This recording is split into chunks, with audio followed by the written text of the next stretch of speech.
नमस्कार साथियों, कैसे हैं आप। मैं हेमा उपाध्याय आपके साथ लेकर आई हूं एक नई वीडियो। पिछली वीडियो में हमने सीखा था ग्रहों के कारक तत्वों के बारे में। आज हम सीखेंगे कि ग्रहों का बल डिग्री के हिसाब से कैसे निर्धारित करना चाहिए।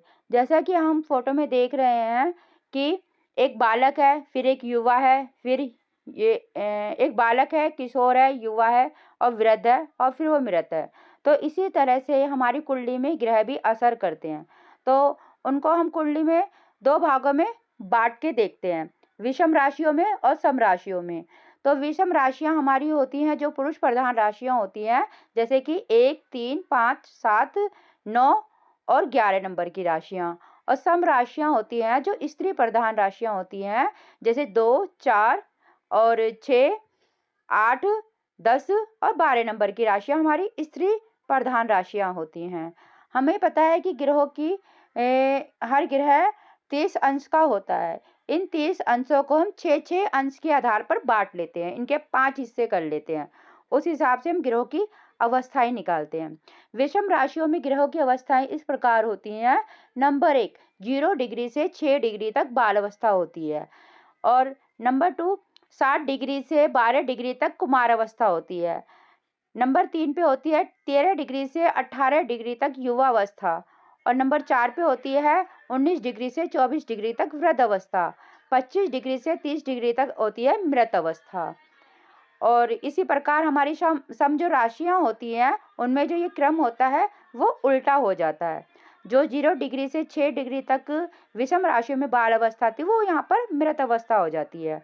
और 7 डिग्री से 12 डिग्री तक वृद्ध अवस्था हो जाती है।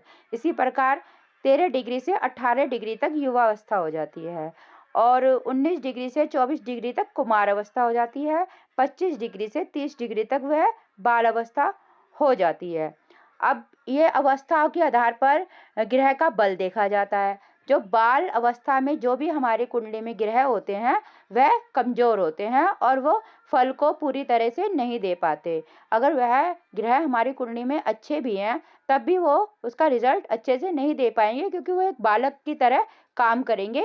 अब बालक में जैसे शरीर में ताकत होती है ऐसे ही इन ग्रहों में भी शक्ति है, इतनी ही शक्ति है बालक के समान। कुमार अवस्था एक किशोर ग्रह होता है ये, और ये मीडियम फल देगा, यानी कि हम काफ़ी मेहनत करेंगे उसके बाद हमें फल मिलेगा। युवा अवस्था के ग्रह सबसे अच्छे और मजबूत कहे कहे जाते हैं और इसमें पूरी सफलता मिलती है और इसमें फल को देने की शक्ति भी होती है। पर यह भी कुंडली में देखा जाता है कि यह ग्रह हमारी कुंडली के लिए अच्छे हैं या बुरे हैं।